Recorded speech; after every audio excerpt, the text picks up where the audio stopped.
My biggest thing that I want people to realize about homeless and unhoused people is we are no different than you. It's not like we're aliens with that like peace sign, hello. Like, look, y'all have a phone, we have a phone. It's 21st century. You have people to call, we have people to call. You have jobs you want to go to, we have jobs we want to go to. You want to take a shower every day, we want to take a shower every day. The same things y'all do every day, so do we as well. It's just a bit tougher for us.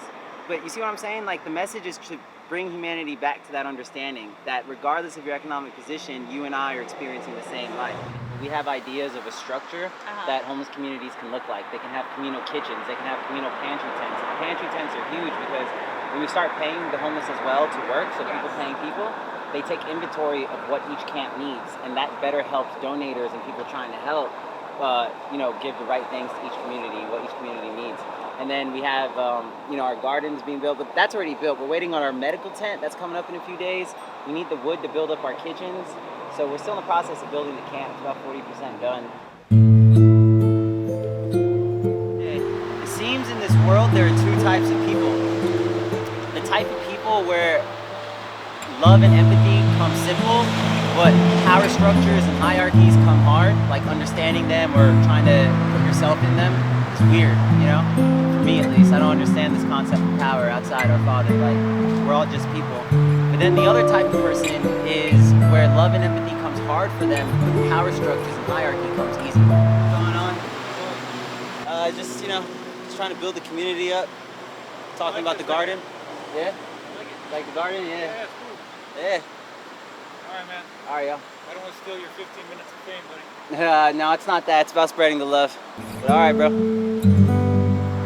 Where you're just able to classify yourself, or if you're given a title, you really do take it. It prioritizes the opposite of empathy. It prioritizes selfishness and only thinking about yourself to make it. Right now, they're not even acknowledging it. They're just like, out of sight, out of minding it. But eventually, 70,000 in LA, you're gonna have to look at it. There's no actual plan. This is a plan for homelessness. Because what we got going on here, I see such a large-term vision for it, where it's like, look, homelessness is not going anywhere the next decade. Capitalism sure isn't going anywhere, so homelessness isn't going anywhere. So why can't we make outside living just as nice as Hilton living?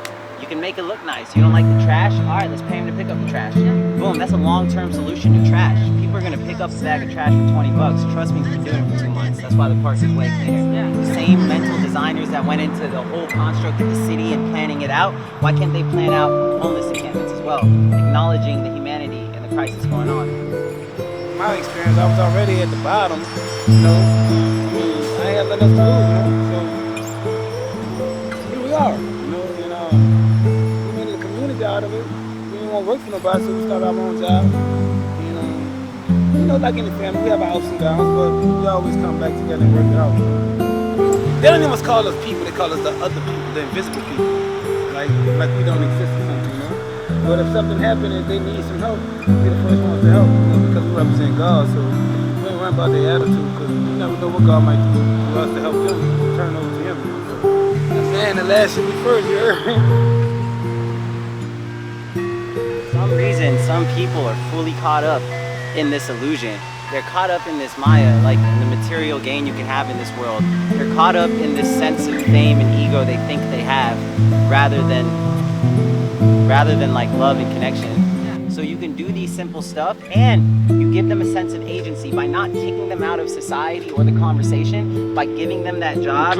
You include them in it, even if it's just 40 bucks a day, something small. You now still kept them in society, so they don't feel separate from it. So now we're all trying to work together, and it's an overall better community feel. I was gonna say that the good thing about the jobs program is it kept people here and it kept people consistent. So what I noticed is when a person would have normally spent their day on some drug adventure, going around the city, not doing too good things because they felt alienated and separate from community and society, now that you reincorporate them into community and society and give them a job, now they have somewhere consistent to go and they feel like they're part of something that's moving forward. It gives them a purpose, and they're less likely to go on those drug adventures and do those things. So, yeah.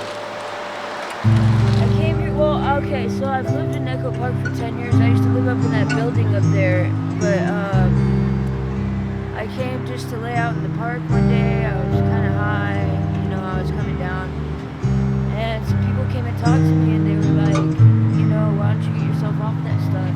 And I was like, know, they told me some stories about some horror stories, like scary stuff, like people, you know, overdosing and dying in their tents and being in there for like 4 days straight. And it really hit me. And so I was like, you know, I'm gonna give it a shot. And yeah, I've been successful so far for almost a week now. I tapered myself down a little bit and then got off it. Yeah, and I'm lucky too that, like, you know, I got a lot of people here who care, like, just for no reason too, just because you're in the same situation, you know, like, they'll just come up and talk to you, like, hey, like, we want to help you out. All right, I'll take it.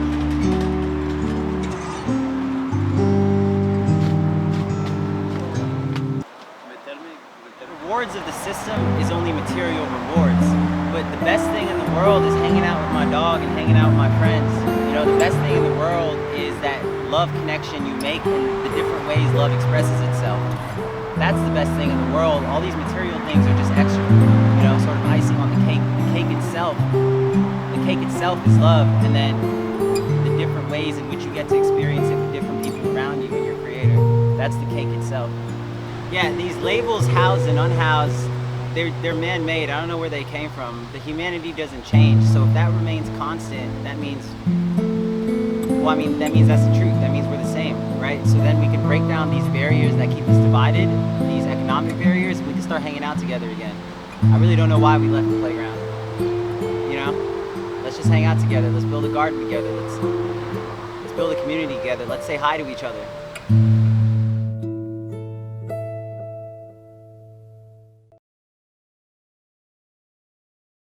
And then this is where these videos we're doing really come into play, because the only way this works out is like Bernie Sanders' campaign. It has to be people paying people, people supporting people. $5 here, $1 here, $10 here, aggregated through everybody.